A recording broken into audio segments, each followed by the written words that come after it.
latter. Tonight we have security presence, and I'd like to acknowledge their presence here tonight. Our security officers are here to ensure the safety of all of those in attendance, the public, councillors and the council officers. By way of background, Council is responding to an increasing number of disrupted council meetings across the state, and in this chamber, where bad behaviour of a small minority in the gallery has impacted on the conduct of the council meetings. So appreciate your understanding on this. Now, this public meeting is being recorded and published on Council's website to improve access to the meeting for our community. The recording will be published and will be retained by Council in accordance with the Council's legal obligations. As a visitor to the public gallery or online, your presence may be recorded. I now move to the acknowledgement. It is my privilege to respectfully acknowledge the traditional custodians of our wonderful country. We give thanks to all our ancestors whose vision, determination, innovation and resilience built our prosperous, inclusive and democratic country. We acknowledge that we are the proud inheritors of this legacy, and we accept the challenge to continue to nourish and nurture our communities. And we pledge to work to implement and enhance opportunities for the benefit of future generations, our children and their children into the future. The opening prayer. Almighty God, we humbly ask Thee to bless and guide this council in its deliberations, so that we may truly preserve the welfare of the people whom we serve.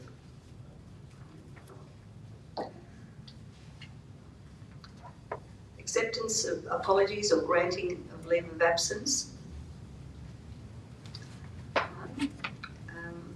Confirmation, item number 7, which is the confirmation of minutes. I need someone to confirm the minutes of the last meeting.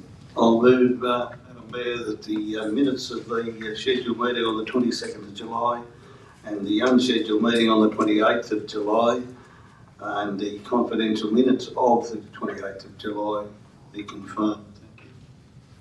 Thank you. Thank you. Councillor Benton, would someone like to second? Councillor Maxwell, thank you. Is everyone in agreement? Thank you. That's passed. We move to conflict of interest disclosure. Reception of petitions, hearing of deputations, and item number 11, council reports, and we have a council report tonight.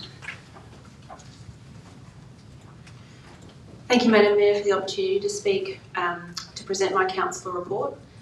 In July, I had the opportunity to attend a housing and planning workshop with the Municipal Association of Victoria, which began with a 2-hour online introduction and then continued with a full-day session at the Mitchell Shire Council offices in Broadford. It was attended by councillors from Alpine, Mitchell, Wangaratta and Murrumbidgee local council areas. The workshop focused on governance, leadership and communication skills that councillors need in order to fulfil our responsibilities in housing and planning. It challenged us to think about how we represent diverse and sometimes divided communities, how we navigate difficult conversations and how we can lead with clarity, courage and care. At its heart, it was about understanding our role in shaping housing outcomes and making decisions that would impact generations to come. One of the striking things I took away were the projections from MAV. By 2036, the population of our municipality is expected to reach just over 32,000 people. About 34% of households will be lone person households and around 30% will be couples with no children. That means only 1/3 of households will be couples with children or one-parent families. These statistics tell a very clear story that our housing needs are changing and our planning decisions must reflect that change. As a new councillor, just 9-ish months into my first term, I see this as a critical time to expand my knowledge in areas that aren't yet in my toolkit. Planning and housing sit right at the top of that list. I've already been involved in several planning applications and now know how important it is to maintain clarity about our roles at every stage of the process. That clarity safeguards integrity, ensures transparency and builds trust with the community. One of the most important lessons I took from the workshop was the need to truly adopt a human-centred approach to housing. Affordable housing isn't just for others, it's for the people who keep our communities running. It's for essential workers, it's for old women who are the fastest growing group experiencing homelessness, it's for young people leaving care, people with disabilities, those going through crisis and survivors of family and domestic violence. Many of these people are not strangers, they are long-term residents, caregivers, parents, neighbours. People who have given so much to their communities, but who now face barriers to secure housing. The truth is, housing stress and homelessness are often invisible. The faces of housing insecurity don't match outdated stereotypes. That's why recognising lived experience behind the statistics is so important, because it grounds our policies in compassion and fairness. The workshop also reinforced a powerful message. Planning decisions are public health decisions.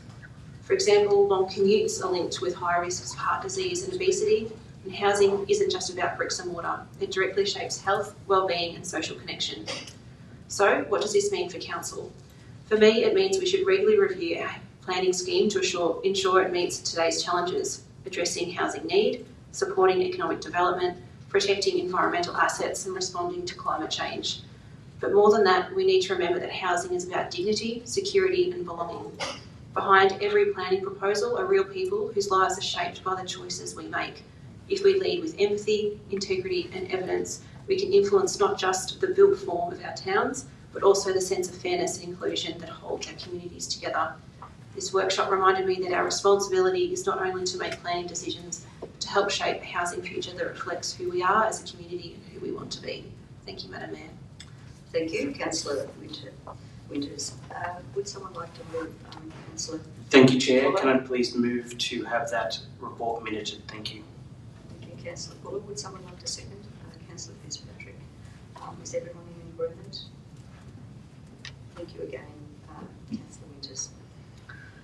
Now we move to corporate and leisure, and in order to expedite the presentation of the reports, we're going to move, or we'd like to move, item 13.4 to be delivered at the same time as 13.1, but we need to obviously change the order of the agenda. Would someone like to move that we do that? Councillor Bustle. Someone to second?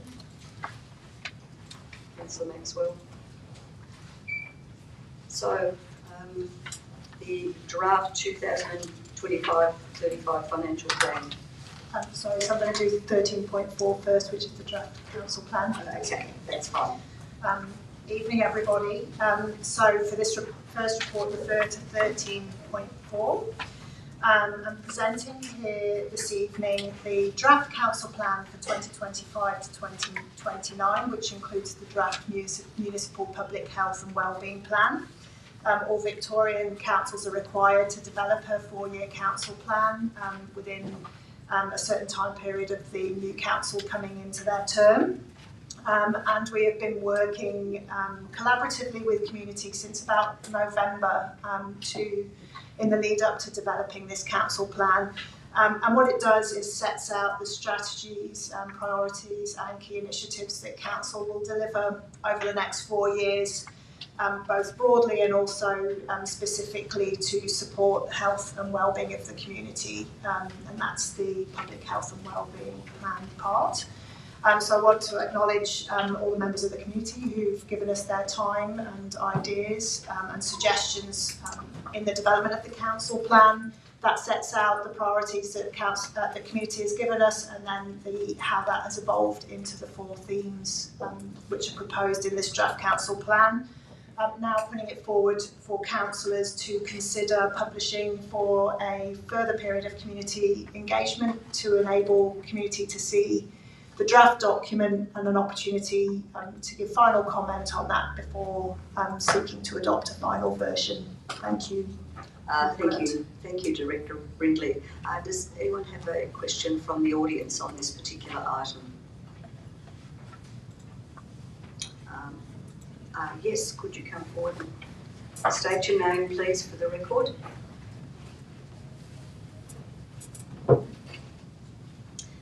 Sandra Pollock. A quick question. I don't think I heard you mention what the public period of feedback will be, like the duration of it. Happy to answer that. But so that's proposed for 28 days from this Friday through to close of business Friday the 26th of September. Thank you. The fact is that this particular plan needs to be ratified by our October meeting, so it's important that that's the timeline as we move forward. Now, councillors, do we have someone to move this recommendation? Councillor Benton, someone to second? Councillor Fitzpatrick. Councillor Benton, do you want to speak? I think a lot of it has been said over the last months in relation to this council plan, and I think also it gives the opportunity for the community to vet, put your thoughts down on paper, and we move forward. It gives certain direction and guidelines of how this council will operate over the next 4 years. There's not much more that I can say about it other than to thank the officers for their work that they put into it, which has probably been a lot more than we realise behind the scenes. Thank you. Councillor Fitzpatrick, would you like to speak?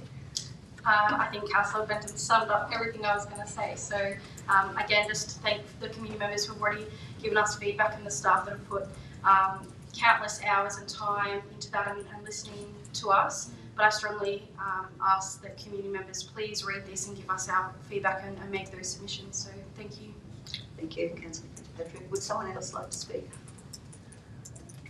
Well, I think there has been a lot of conversation and a lot of discussion around this particular council plan. What I really like about it is that we've focused on themes: community wellbeing, natural environment, economy and tourism, and infrastructure in place. And the actual document is nothing like the huge tome that we used to refer to and have to report to. This is one that's very succinct and very concise, and I think to bring all that conversation and discussion and the engagement sessions that we had around the municipality, bring that all together in the document, I think is a testament to the great work that the council officers have done. So well done, and it's now out for community consultation, and I certainly invite people to come back and inform us on what they see this document telling them. So we've got a motion that's been moved by Councillor Benton and seconded by Councillor Fitzpatrick. Are we all in agreement? Thank you, councillors. That's been passed. So back to 13.1. Thank you again. So 13.1 is the draft 2025 to 35 financial plan, and the reason for the change in order is that this then finances and resources delivery of the council plan and provides a 10-year outlook of council's financial position. The draft financial plan includes a range of information about the expected forecast and changes in council's financial performance over the next 10 years, including rates, borrowings, key projects, and assumptions we're making, the assumptions that we're making that underlie that financial performance. So again, similarly to the council plan, we're looking to for councillors to consider endorsing the draft financial plan, again for community engagement, also for a period of 28 days up to the 26th of September. Thank you. Thank you, Director Brindley. Is there a question from the audience on this particular item? If not, councillors, we have a recommendation. Would someone like to move the recommendation? Thank you, Councillor Bussell. Would someone like to second? Councillor Maxwell, thank you. Councillor Bussell, would you like to speak? Yeah, thank you, Madam Mayor. I just want to acknowledge the work that goes into these documents.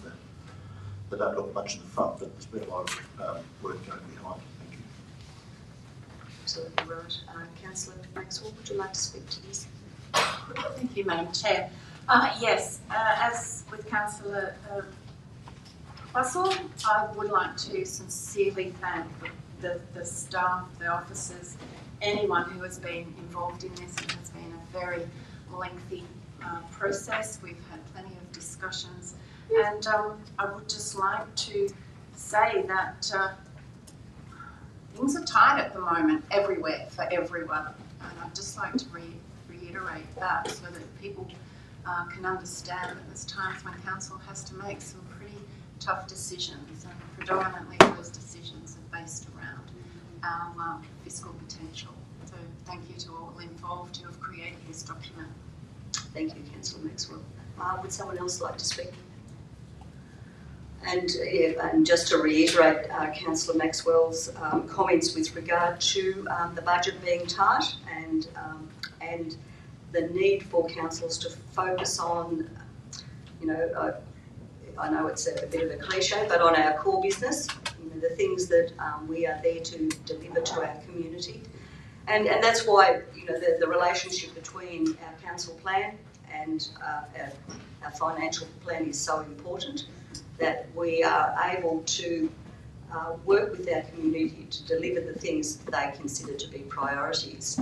And while we have these documents, nothing's ever set in concrete either. So it's something that we continue to work with our communities. We continue to ask our communities to tell us how we're tracking and the things that are important to them, and to understand whether we're able to, or that we are actually delivering on all those things that are important to our community. So we've got a recommendation that's been moved by Councillor Bustle and seconded by Councillor Maxwell. Are we all in agreement? Thank you, councillors. Now we move to item 13.2, which is our biannual audit and risk report. And biannual, we mean twice a year. That's right, thank you. So council has an audit and risk committee with councillor and independent members, and they oversee the financial and risk management of council and provide that second line of review. And under the Act, they're required to submit a report to council twice a year. So this is one of those, and councillors are just requested to note the biannual audit and risk report as attached. Thank you. Thank you, Director Brindley. Is there a question from the audience on this particular item? If not, councillors, we've got a recommendation. Would someone like to move? Councillor Benton, thank you. Someone to second? Thank you, Councillor Bustle. Councillor Benton, any comments? I'd just like to possibly congratulate or appreciate the efforts of the independent committee members. This is my first year to sit on the audit committee, and it is a task that really does go into depth at times in relationship to giving some security to the community. I think of how the affairs of this council is being run and the questions that have been asked by those auditors, and including the councillors, that give some confidence going forward. It is probably housekeeping. I know this motion is into that, but I think that recognition wants to be passed on to those committee members. Thank you. Thank you, Councillor Benton. Councillor Bustle? No. And Councillor Benton is absolutely correct. We're very fortunate to have a very thorough audit and risk committee, and sometimes you can be very close to an issue and think you're doing great, terrific things, but someone looking over your shoulder is always enormously helpful to ensure that the best outcome is reached. So great to have them on board. So councillors, Councillor Benton and Councillor Bustle second. Are we all in agreement? Thank you, councillors. We move to item 13.3, which is our Council Plan 2021 to 2025 performance results. Thank you. So this is a performance result on our delivery of the previous council plan, which has now reached its conclusion. Council provides reporting on this to the community and to be transparent about its delivery of the initiatives and indicators that were adopted in the council plan, and we'll then do that for the next council plan, and again this report is presented for councillors to note those performance results for the 2021 to 25 council plan. Thank you. Thank you, Director Brindley. The audience, is there anyone who would like to ask a question on this particular item? If not, councillors, we have a recommendation. Would someone like to move? Councillor Fuller, thank you. Someone to second? Councillor Winters, thank you. Councillor Fuller, do you want to speak to this? No. Councillor Winters, no. So, any other councillor wishing to speak? So, Councillor Fuller has moved the recommendation. Councillor Winters has seconded. Are we all in agreement, councillors? Thank you. We move to 13.5, which is the updated instruments of delegation. Thank you again. So under the Act, councillors are given the powers to operate councils, and then through instruments of delegation, councillors formally delegate those powers to the CEO and to members of staff in the organisation. And we periodically update those delegations to ensure they stay updated with changes in legislation, in this case such as the introduction of the Emergency Services Volunteer Fund, for example, and other changes. It's quite a long and formal recommendation, but essentially councillors are being asked to authorise updates to the instruments which are S5, S6 and S11 as described in the recommendation. Thank you. Thank you, Director Brindley. Is there a question from the audience on this particular item? If not, councillors, we've got the recommendations in front of us. Would someone like to move? Councillor Fuller? Someone to second? Councillor Fitzpatrick. Before I ask the councillors to deliberate on this, can I just ask the CEO to just give a bit of an understanding of what delegation actually means? And it's something that's certainly makes everyone's job easier, but if we can perhaps get a bit of an understanding. Please, CEO. Sure. So as a council, we have responsibilities under many acts and pieces of legislation. There's in the multiples of tens of different bits of legislation that we have some responsibilities under. Those legislations sometimes say the responsibility is of the council, as in the elected group, or they might sometimes refer to a specific position. What the delegations are for is to make sure that all of the officers who are responsible for doing a particular thing under an act actually have an appropriate authority from the council to do that thing. So whether it's issuing a permit or closing or opening a road, or there's a whole range of those sorts of functions that we might have to do. These just make sure that it's clear who the responsibility for doing those things and making those decisions actually sits with. Thank you. So, councillors, we have the recommendations in front of us. Councillor Fuller moved, Councillor Fitzpatrick to second. Are we all in agreement? Well, I should have asked, did anyone want to speak to them? No? No, thank you. Councillors, we now move to item 13.6 and the carryover projects, and Director... Last one. Thank you. So this is a process we do every year where we review the completion or otherwise of projects and budgets at the end of the prior financial year, and any unfinished works we carry over, where needed, carry over the funding to ensure that those can be continued and completed in this financial year. So this report is presented to councillors, and we're seeking approval for 2.3 million of carryovers for capital works expenditure and the associated grant funding that we would carry over with those, and $888,000 for carryover of operational projects, and again the associated grant funding that comes with those. And then finally there are two projects which weren't in the adopted budget for 70,000 that we're also seeking to allocate funding to, being the Economic Development and Tourism Strategy implementation and the Wangaratta Livestock Exchange Master Plan. Thank you. Thank you, Director Brindley. Is there a question from the audience on this particular item? Could I just perhaps ask the CEO again, put you in the hot seat, just to explain what carryovers mean and how that impacts on the way that council does business? Thanks, Mayor Grant. Carryovers can fall into a couple of different categories. They might be a capital works project that we've actually physically finished but haven't yet had a final invoice from a contractor for, and that invoice might not come in until July or August, so we carry the money from the previous year's budget across to have the money there to pay that invoice.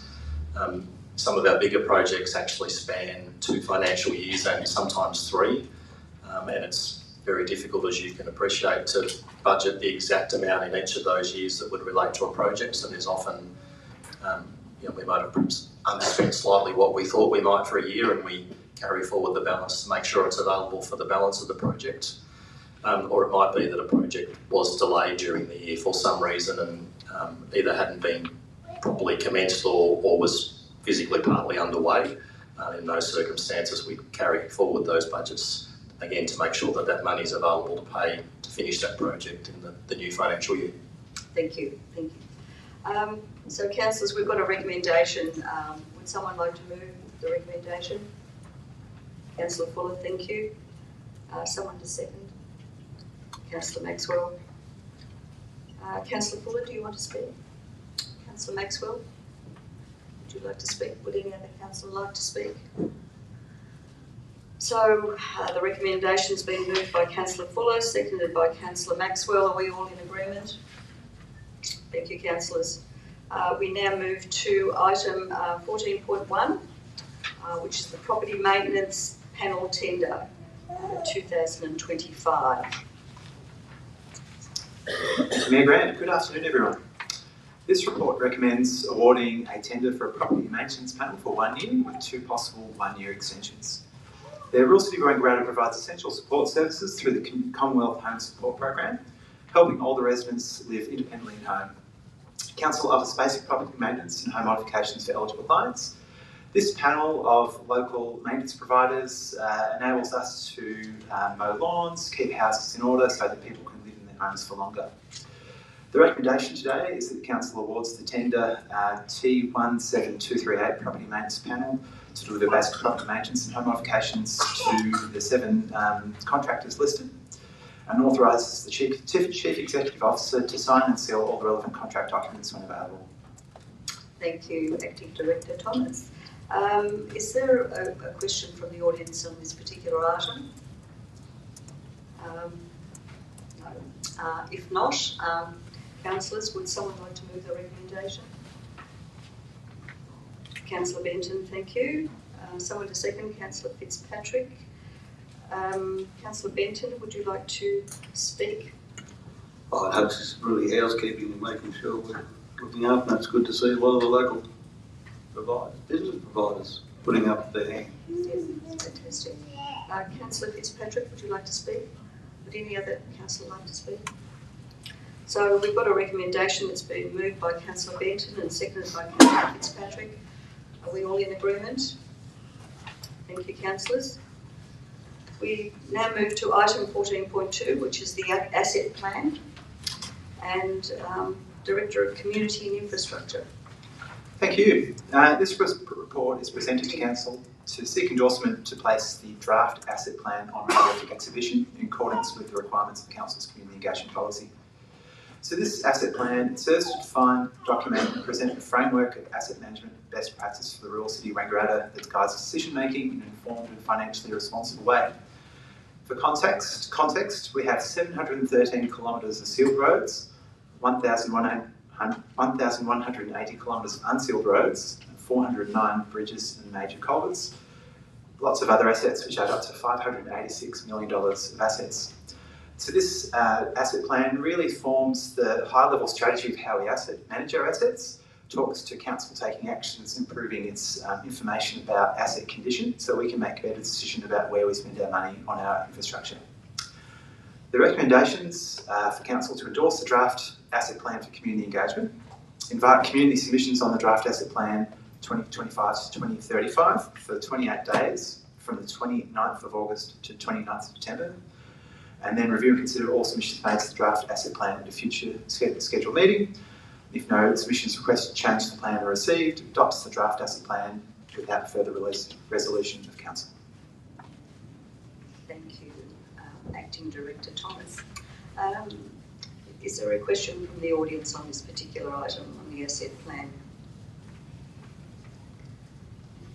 If not, councillors, we have a recommendation before us. Would someone like to move? Councillor Bassett, thank you. Someone to second? Councillor Winters, thank you. Councillor Bassett, do you? Yeah, thanks, Madam Mayor. This is a lot of assets, and it's really, really important that we maintain these assets correctly, give them the value. So I'm very pleased to see that we actually have a good plan. Thank you. Yes. Thanks, Councillor Russell. Councillor Winters, would you like to speak? Thank you, Madam Mayor. Just a quick note to encourage everyone in the community to have a read of the draft plan and to provide feedback during the period that will be open for the 28 days. Thank you. Yeah, and certainly the asset plan really puts the focus on the importance of how we go about managing our assets. And I always remember, previously being in local government, that we used to have 365 major bridges and culverts, and now we've got 409. So, the assets keep increasing, and the responsibility that we have also increases as well. So it's something that we really do need to keep a very tight rein on to understand, what's needed and how we maintain it, not only currently but into the future. So, would any other councillor like to speak? So we have a recommendation that's been moved by Councillor Bussell and seconded by Councillor Winters. Are we all in agreement? Thank you, councillors. We move to item 14.3, which is the award of contract 9254524 Ivines Lane replacement. Thank you. So the rural city of Wangaratta has an annual budget for maintenance and replacement of bridge and associated infrastructure. We just mentioned we've got 409 bridges, and Ivines Lane Bridge is one of them. Ivines Lane Bridge has been deemed needing to be replaced based on the condition. So we look at the condition of all our assets and rank their renewal based on their condition. This is for a complete replacement of the bridge and upgrading of the bridge's loading capacity to SM 1600 loading. And the recommendation is that Council awards the contract 92524 Ivines Lane Bridge Replacement Waratah to Waratah Construction Proprietary Limited. Authorises the Chief Executive Officer to sign and seal all the relevant contract documents for this contract, and then disclose the contract price of the contract after being awarded. Thank you, Director Thomas. Is there a question from the audience on this particular item? Councillors, we have a recommendation in front of us. Would someone like to move? Councillor Bussell. Would someone like to second? Councillor Benton. Councillor Bussell, would you like to speak to the recommendation? Yes, thank you, Madam Mayor. I'd just like to say that we have a plan, as Director Thomas said, and we followed the plan on our bridge replacement very carefully here. And this will be a very good project. Thank you. Thank you, Councillor Bussell. Councillor Benton, would you like to speak? No. Would any other councillor like to speak? So we have the recommendation moved by Councillor Bussell, seconded by Councillor Benton. Are we all in agreement? Thank you, councillors. So disclose the contract price, please. Thank you. The contract total, excluding GST, was $580,597.73. Thank you, Director Thomas. We now move to the Sustainability and Culture, item 15.1, which is planning permit application 23/209 197 Murdoch Road, Wangaratta. Thank you. This planning permit application is to subdivide the subject land into 127 residential lots. The application was referred to relevant authorities and notice of the application was given. and a number of objections were received, so 8 objections were received against this application. Officers have completed a detailed assessment of the application, including consideration of objections and also referral authority responses, and recommend that the application should be supported subject to the conditions included attached to the report. Thank you, Director Swart. Is there a question from the audience on this particular item? If not, councillors, we have a recommendation. Would someone like to move it? Councillor Benton, thank you. Would someone like to second? Councillor Bussell, thank you. Councillor Benton, would you like to speak? I think it's pretty self-explanatory. We've had the objectors in and discussed the matter with them in relationship to their concerns. It's really possibly a joining up of subdivisions that are already existing out there in relation to Murdoch Road, and it's just a transition of progress in a lot of ways going forward. So otherwise, if we don't do it now, it'll be done later in the year sometime. So I support the motion. Thank you, Councillor Benton. Councillor Bussell, would you like to speak? Yeah, thank you, Madam Mayor. I think this is an appropriate subdivision, and it's very interesting that all my life we built on average 29 houses a year in Wangaratta. To see where we've got to today, Wangaratta is growing, and I think that's a very positive move. Thank you, Councillor Bussell. Would any other councillor like to speak? Well, as Councillor Benton said, this is already a subdivision that is in the middle of, so it's an infill development. Council had the opportunity of speaking to objectors with regard to this particular planning application. We've also, voiced our concerns in terms of a number of issues, including open space and connectivity, and we trust that these have been addressed in terms of what the staged multi-lot subdivision will look like into the future.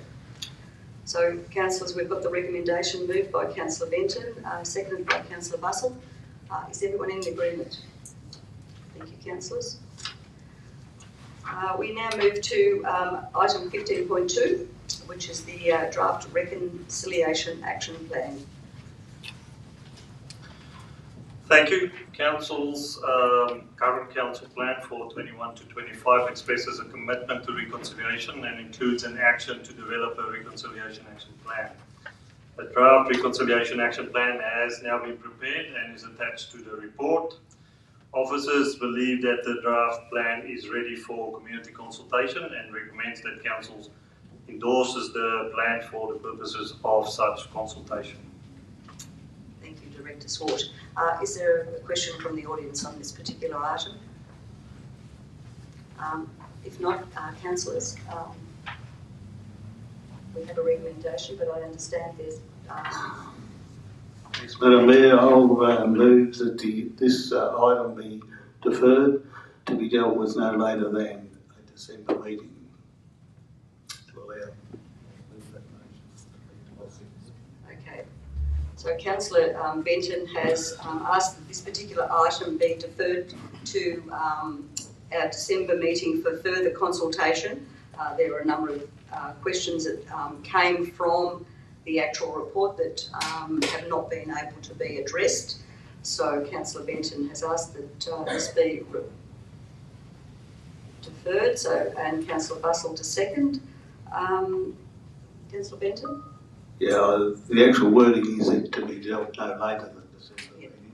Yep. To be done at December meeting. If the opportunity arises, it can be dealt with sooner, Okay. the sooner it will be done. Yep. But you are quite correct, and there's certain elements that have arisen in the document that the councillors want to be able to make sure it's clear and understands all the anomalies, that if there is any anomalies, so we can come back and go out to the public with a plan that we feel comfortable with. Thank you. Thank you. Councillor Bussell? Would any other councillor like to speak? Councillor Winters. Thank you, Madam Mayor. I cannot support this motion to defer the draft reconciliation action plan. The draft plan directly aligns with the actions from our last 2 council plans and with our current community vision that Wangaratta is a place for everyone. There's community support for the draft plan, and the community deserves the opportunity to provide feedback on what is a well-developed document. The RAP formalises work that we already do well, strengthens our leadership and ensures a clear, accountable path forward. If we truly believe in transparency and democratic process, then the very least we can do is put this document out for consultation and hear from our community now. Thank you. Thank you, Councillor Winters. Councillor Maxwell. Thank you, Madam Chair. Sorry, apologies for that. Yes, I would like to very briefly speak to the motion to say that I will support it. In 2021, Council registered with the group Reconciliation Australia. I believe that the work that we are currently doing with our Indigenous community provides opportunities for them to showcase their incredible culture and history. For that to be embedded in council plans is something that I would like to know more about. I would like to have the opportunity to have further discussions, not only amongst the councillors that are here, but also our officers and the community.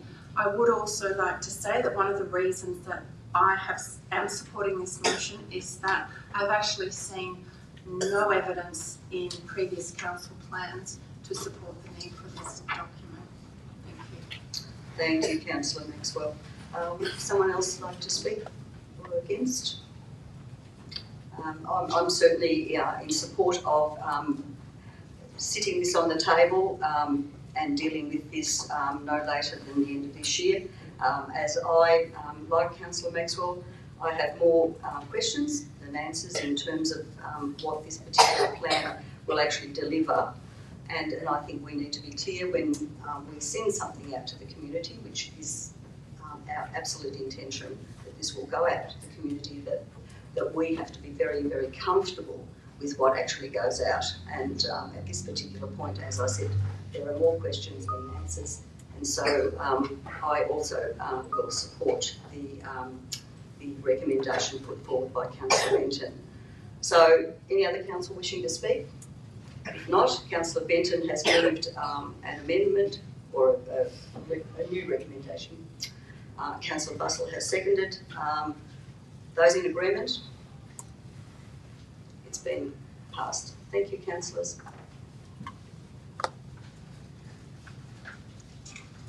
We now move to item number 15.3, which is the Wangaratta Planning Scheme Amendment C83, the Low Density Rural Residential Strategy Rural Component.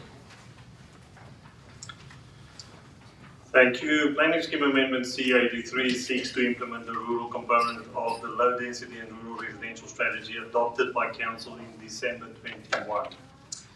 The amendment proposes changes to the planning scheme provisions related to Glenrowan, Oxley and Millawa, and was publicly exhibited in accordance with the Planning Environment Act. As a result of that, 16 submissions were received, of which 6 objected to the amendment. These submissions were considered by Council in February this year, and Council resolved to formally request a planning panel to independently review the amendment, and the panel hearing was held on the 30th of April this year. The panel report is attached and recommends that the amendment be adopted as exhibited with minor changes. Officers support the panel findings and also recommend that Council adopt the amendment and then submit the amendment to the Minister for Planning for final approval. Thank you, Director Swart. I have a question from Richard Hughes with regard to the Planning Scheme Amendment C83 as it applies to land in Glenrowan. The questions are, was the sole purpose for the creation of DDO7, Design Development Overlay 7, by Wangaratta Council to improve the bushfire protection for the township, residents and school children? Question 2, did the CFA approve the Design Development Overlay? 3, are the construction works required as part of the design development overlay completed? And question 4, does the CFA approve dead-end roads for residents living within high bushfire threat areas? Director Swart. Yes, thank you. Just to provide a bit of context to those questions all relate to land at Glenrowan, where the planning scheme amendment is proposing to change provisions in 2 ways. The first way is to remove the designation of the land, the specific piece of land in the planning policy from something that's identified for future investigation for rural learning purposes, and no longer have that designation in the scheme, and subsequently also remove part of a development plan overlay that applies to that land, which would have managed future development, which no longer is appropriate. Specifically those questions, the first question about the purpose of the creation of the DPO, and whether Council knows that was for improving bushfire protection. The Development Plan Overlay Schedule 7, which is what we are talking about here, was applied to provide certainty about the nature of development that may be allowed on the land in the future after further investigation. Second question about whether the CFA approved the DPO 7. The answer is no, they did not, because the CFA's formal role is not to approve planning controls. The Minister for Planning is the person that will approve planning scheme amendments, and at that stage the Minister did exactly that through planning scheme amendment C66 Part 2. And that was approved in August 2017. The third question, are the construction works required as part of the DPO 7 now 50% completed? Now, DPO 7 does not require construction works in itself, but requires a plan outlining the form of the development that's supposed to occur on that land. Council approved a development plan for adjacent land in 2019 and 20, but no development plan is approved for the subject land as the land remains in the farming zone. Last question here, does the CFA approve dead-end roads for residents living within high bushfire threat areas? The CFA provides Council with advice on a site-by-site basis based on design guidelines. This includes providing conditions for planning permits where development is considered appropriate. Thank you, Director Swart. Are there any other questions on this particular item? Come forward. State your name. My name is Deborah Conroy. Deborah, could you just put the, yeah, that's it. Got it? Yes, Thank you. good. Deborah Conroy is my name. I'm also representing my husband, Alan Conroy, and our family farming partnership. It's regarding the Oxley section. We own the farm on the corner of Snow Road and Oxley Meadow Creek Road. The area of land proposed for rezoning to low-density rural residential is approximately 45.4 hectares of a 68.8 hectare parcel of farmland. Our concerns are our right to farm and increased rates. So the right to farm was covered by the planning panel report, as that's okay, you can keep farming, but the rates is not their jurisdiction. So we have made inquiries at the Rural City of Wangaratta regarding how our rates will be affected if this amendment is approved. We've not had clear answers. It's all sort of a bit of a wait and see. An email I did get from the planning department said it's most likely the rates won't change immediately when the rezoning goes through. It'll be based on changing valuations and whether the activity on the land changes. And it ends up saying that we're unable to give you any assurances or detailed information about exactly what these figures will be going forward. So at the moment it's all rural 2, which is the lowest rating in the dollar for the rural farmland. If we split that up, does that go to, if the rezoning happens for 45 hectares of it, that leaves 23 hectares of it in the farming zone. So I'm assuming that will lead to 2 separate rate notices, would it? And then that puts the 23 hectares left in the farming zone as under 40 hectares, so that will increase its rate in the dollar for a start.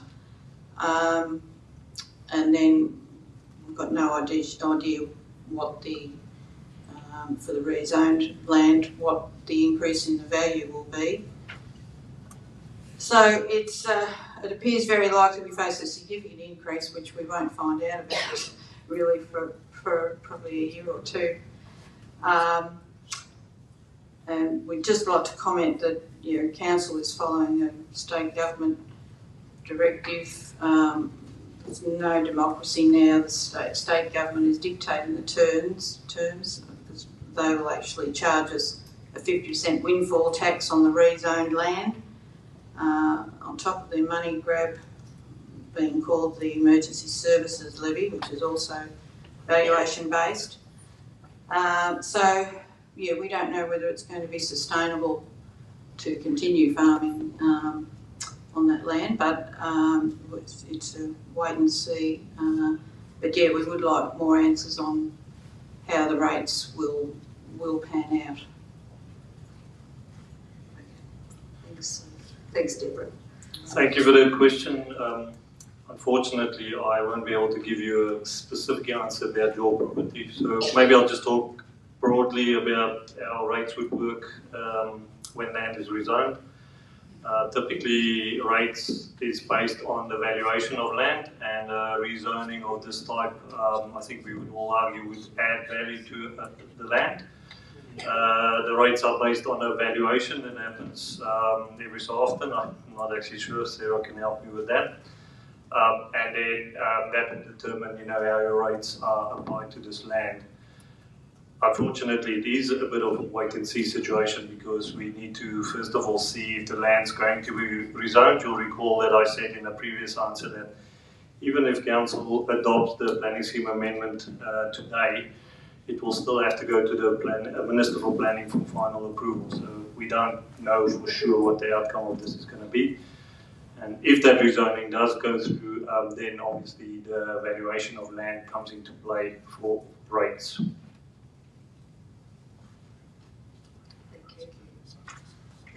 Thanks, Deborah. Are there any other questions on this particular item? Come forward and state your name, please.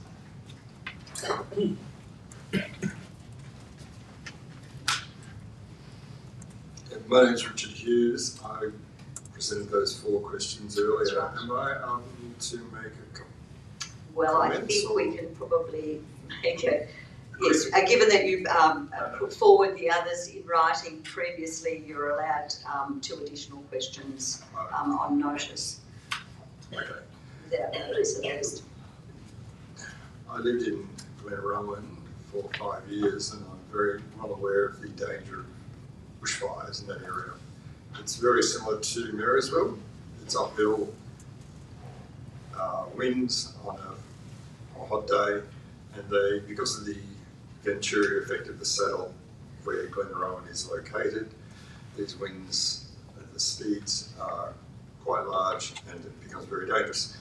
The council in its wisdom in 2012 appointed TerraMatrix, who are one of the best bushfire consultants in Victoria, to undertake a study of Glenrowan, and it concluded that development should not go ahead in Glenrowan, except for a very small specific area that would increase the prevention of fires to the towns and the primary school.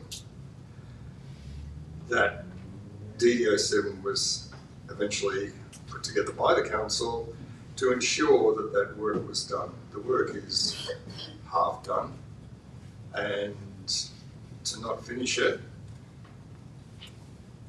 does not mean that the bushfire, the extra bushfire protection for the town will not go ahead.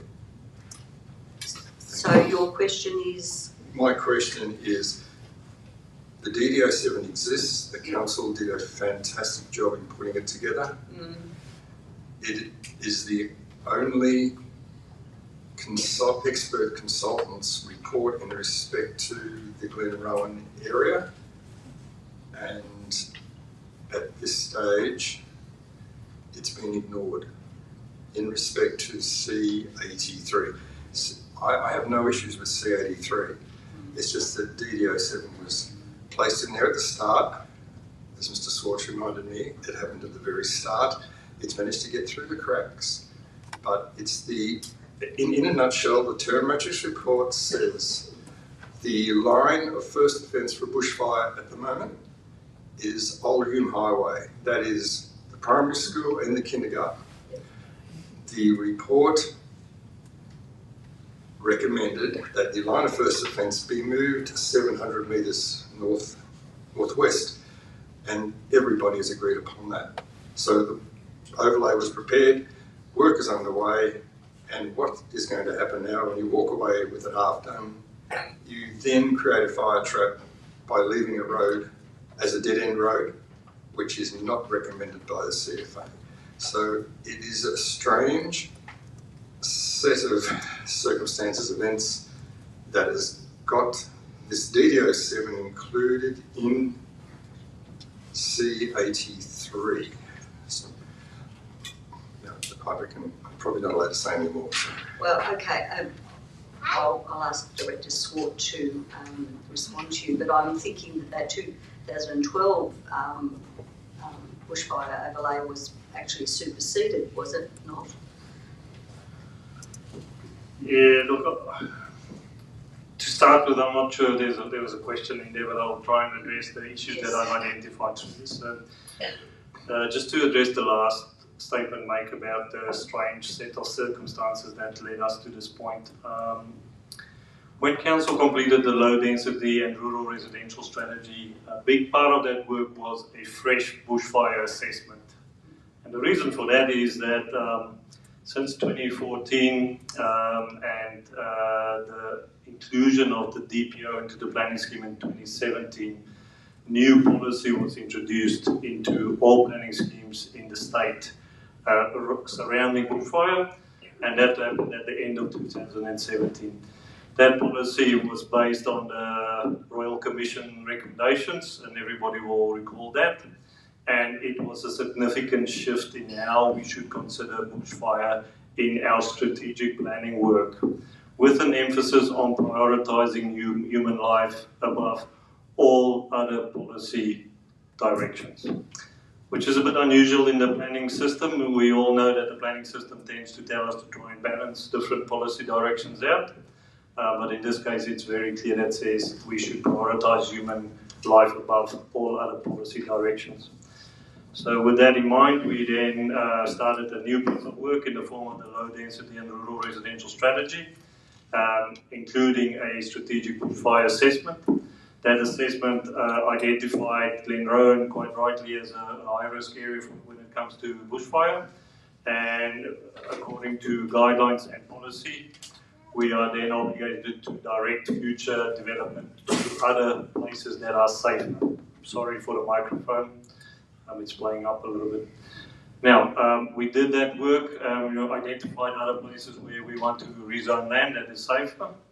And then, once we did that, we brought that strategy to Council for adoption after following a community consultation process. Council did adopt that strategy, or that part of the strategy that relates to rural areas. We then set about preparing a planning scheme amendment to implement that strategy. And that's a planning scheme amendment that we are considering today. That amendment proposes a range of changes in all of those locations that I mentioned before, but it included the change to that land at Glenrowan right from the beginning. That planning scheme amendment was advertised for community input, and as I said before, we received a number of submissions. Council considered those submissions and resolved that we thought, or Council thought it was a good idea to refer the amendment to an independent planning panel. That in fact occurred, and that panel specifically considered this issue, and there's quite a bit of discussion about this issue in the planning report, in the panel report. And that panel recommendation when it comes to this is that the amendment should be adopted in its current form and confirms that it's strategically justified. Another thing to note is that the CFA supports this planning scheme amendment, all aspects of this planning scheme amendment, and unusually appeared at the planning hearing to support Council further when it comes to this planning scheme amendment. Thank you, Director Swart. Thank you for that, those comments. So if there aren't any further questions, I'll ask councillors, we've got a recommendation. Councillor Benton. Someone to second? Councillor Bustle. Councillor Benton, would you like to speak? Yeah, I'm moving the recommendation. Actually, can we turn the microphone off? I think it's sort of talking to Director Swartz. As Councillor Director Swartz has just said, there's been a lot of coming and going, and between two of a panel in relation to this low density amendment. There's just one question I'd like to ask the Director. I mean, item number 4, the last part of that says, otherwise identified by the preparation of the planning scheme amendment material. Now, it was referring to, does it refer to the Department of Transport or Planning, or otherwise? Does that mean any other? It's giving delegated Director of Sustainability Colour authority to make any changes to the adopted document and planning scheme amendment as required by the Department of Transport and Planning, or otherwise identified by in the preparation of the planning scheme amendment material. That one is included in all of our resolutions or recommendations that apply to planning scheme amendments. The reason we include that in there, that often the Department of Transport and Planning will ask Council to make changes to the amendment documentation before it gets approved by the Minister or before the Minister makes a decision. And the other thing that often happens is when we go through that process, we might find one or two small things that needs to be corrected on the way through. And that's what that delegation is about. If any changes that happens at that point is more substantial, we would have to come back to Council for that. Yeah. Thanks for clarification. And I think it will give some opportunity, not only in Glenrowan and Oxley and Millward, for sort of tidying up some of the areas that are out there that have been missed in relationship to development in the low density residential growth areas in that area, which we haven't got a lot of left within the municipality. Getting some funny looks over the side. I was just trying to understand the question, but if it is whether that process allows us to add more areas in for rezoning, it does not. You clarified my question. I was just proceeding with my why I was supporting the motion. Thank you. Speaking to the recommendation. Sorry. You're giving too much information, Director. So, Councillor Bustle, do you want to speak to this particular recommendation? No. Would any other councillor like to speak to the recommendation? If not, Councillor Benton's moved and Councillor Bustle second. Are we all in agreement, councillors? Thank you. That's been moved.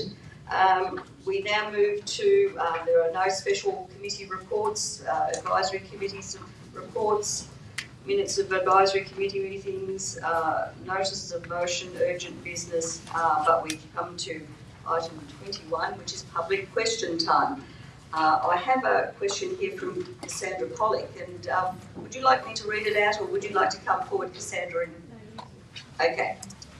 So Cassandra's asked a question about, there is a quick links section which provides a fast route to information about the Wangaratta Art Gallery and the Sports Centre. Could we also have a quick link at that same location to an online information page about the Wangaratta Library? And what are some of the key functionality improvements of this new website from the point of view of how Wangaratta citizens will be able to interact with their local council services? So, and I'll read this out. So quick links to the library site. The website has been designed to feature our top 10 most researched for visited services, followed by our top 8 locations. Within the locations section, the library is featured on the home page. On desktop devices, it appears in the first row of locations. On a mobile, it is in the third option in the location list. The key functionality improvements. The main focus was to enhance the mobile experience and assist visitors in navigating popular pages, as nearly 50% of our traffic comes from mobile devices. The page was built using mobile-first principles, including the new types of menus that occupy less screen space and make it easier for users to access the menu. Excuse me. A database approach was used to determine pages featured on the homepage to reduce the need for searching. New sections were added to the homepage, including our community engagement projects and a slider panel to promote key council programs and updates. Several pages have been refreshed with new contact, and the site metadata has been improved to enhance search results. So I hope that answers your questions, Sandra. I mean, and thank you for the question, because I think, you know, the website is an important way of the way that council connects with the community, and it has to be easy, and I recognise being a regular user of the library, I like to be able to, you know, use that function and use it quickly and easily. So, but even though this has been upgraded, we're confident, and there are always things that we need to improve. So we're hoping that, you know, should new things be added to or taken away from the website, that we have the capacity to do that, and obviously in response to our community while we're doing that. So thanks for the question, Sandra. The next question is from Adrian Fox, and he asks, when developing the alternate motion directing council to implement the current planning parking policy, the council had already advised of the negative community perceptions related to paid parking on every parking option presented on the agenda at the February 2025 council meeting. It is no surprise that we have already been advised that 45% of the parking public were non-easy park payers. Presumably, the 55% that were already easy park users are continuing to do so. But of the 45% that are non-easy park, do you have a feel for how many are converted, free park, use vouchers, run the gauntlet, risking infringement, just avoid the CBD, use other transport, are travellers that don't stop, just keep on driving out of town, visitors who avoid the CBD because they've heard and already know that parking is not to their liking? I expect there are many categories that make up the fate of the above 45%. From the above, we can see that 45% of the CBD customer base has had to change their shopping habits. Already we are seeing busier supermarket car parks and increased vacancy rate for our CBD car parking spaces. It is understandable that you would say in a TV news interview that you would work through the issues and or foibles that may arise. Could you please advise approximately how many issues and foibles have been identified by the council and what progress has been made to rectify them? So in response to Mr Fox's question, in February this year, council resolved to replace the parking payment system in Wangaratta with an Easy Pay Park app and a simple alternative payment system. This payment system is now in place. Council has also resolved that it receives regular updates about how the system is functioning, and that a review report will be prepared for the future council meeting. This review work is ongoing, including considering feedback from businesses and the wider community. Actions taken so far in response to the feedback include providing direct assistance with the use of the app, improving information available about the app and other parking related matters such as the availability of free parking areas in the CBD, providing more options for the purchase of parking vouchers and reviewing signage. And one of the other things that we're doing is working with the businesses of the CBD in order to move forward with the parking arrangements around the CBD. There's a question here from Ben Rusco, Chair of Beyond Housing, asked the following questions for the council meeting today and was assigned to the CEO for a reply. Thank you, Mayor Grant. The question is essentially around supporting social housing with rates concessions and what support might Beyond Housing expect given their presence in Wangaratta. So just a couple of things to start on this one. I guess we certainly acknowledge the challenge that housing is providing across regional and rural areas at the moment, right across Victoria, and Councillor Winters alluded to some of those in her earlier report. We also acknowledge and respect the work that Beyond Housing does in providing vital housing both within our township and a range of other townships across the region. In relation to the Ovens College site specifically, our agreement with the developers there, Nested, is a confidential one, so I won't go into any detail about what specifically that agreement is. But suffice to say that site is a key strategic site. It was purchased by former councils 12 or 13 years ago and retained to ensure it was used for a beneficial community use rather than just being a stock standard development of some sort. So this council and councils before it have worked hard to identify appropriate uses for that site. Our development partner there, Nested, is just progressing a development which is in excess of $100 million. It proposes to develop just under 200 dwellings and a range of supporting community and commercial facilities to sit alongside that. The concession that they've been offered is a concession, it's not a rate waiver, so you can take from that that they are still paying rates, and it's time limited and only applies to a very small number of the dwellings on that site, not the whole site. In terms of ongoing support around rate relief for social housing, that's not something the council's contemplating. We see the funding of social housing being the domain of the state and federal government, not local government.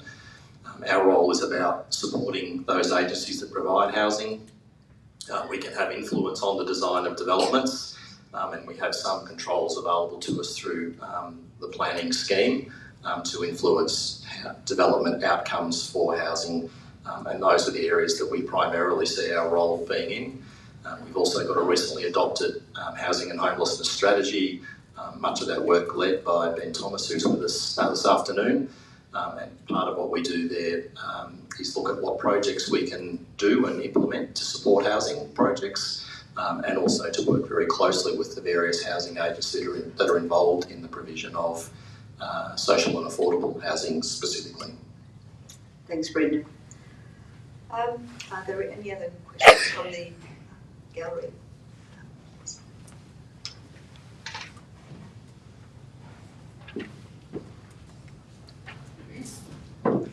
Anne Dunstan, Tarrawinji.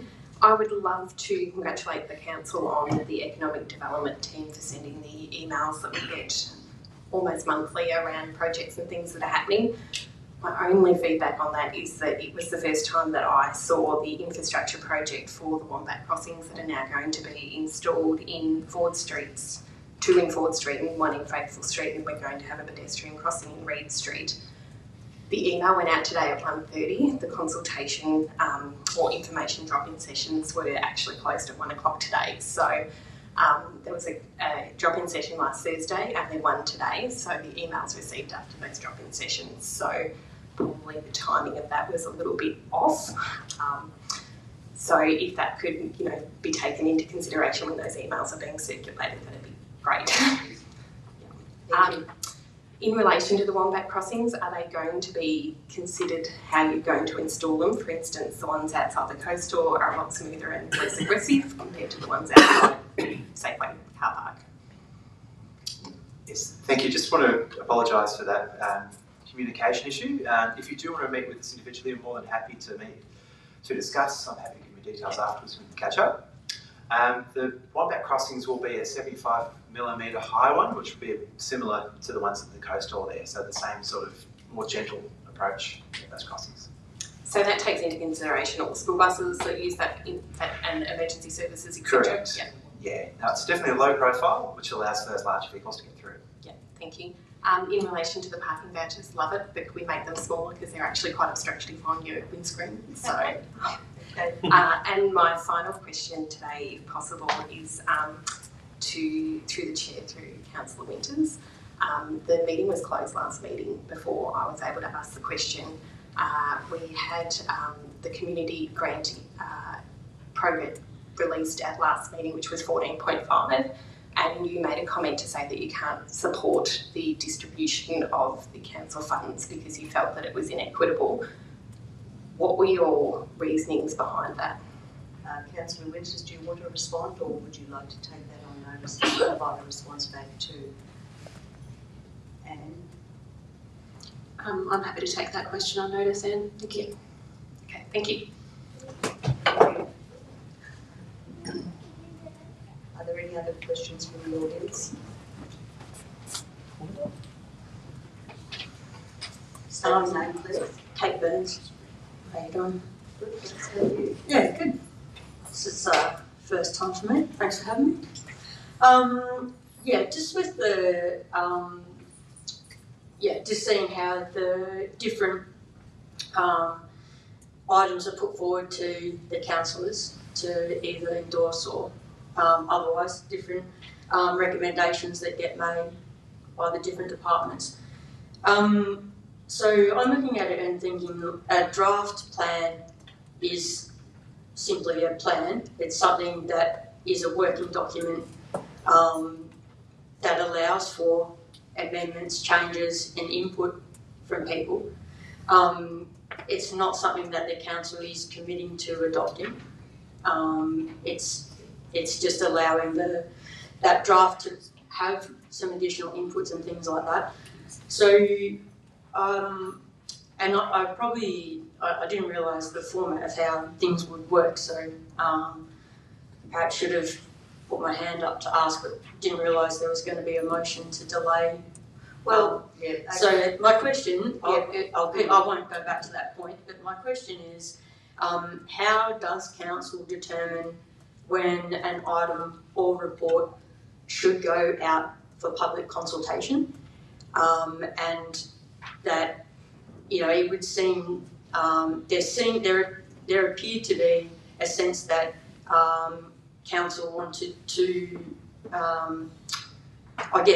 fine tune that document or that draft, whereas it would seem before it went for consultation, whereas it would seem to me the perfect time for public consultation because as elected members, you're there to, carry out the wishes of the people, not to put forward to the people what you think they should be, what they should be doing. Okay, well, thanks, Kate, for the question. And look, it's always, you're correct that, when it goes out to the community, but council needs to also be comfortable with the content, and council needs to be able to stand behind the content before it goes out.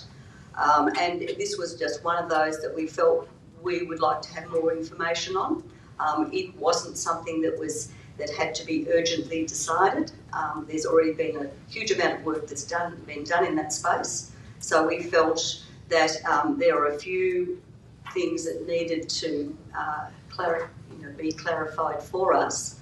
So we've asked for that opportunity, and it will go out to the community, and the community will have the opportunity of giving feedback. And that was, the decision. And it's, it's never ever a simple process. We receive information, obviously, from the officers, We get feedback from our community, and that's something that is constant and ongoing, and we need to be able to reflect that in the information that goes out. So thank you, Kate, for your question. Are there any other questions?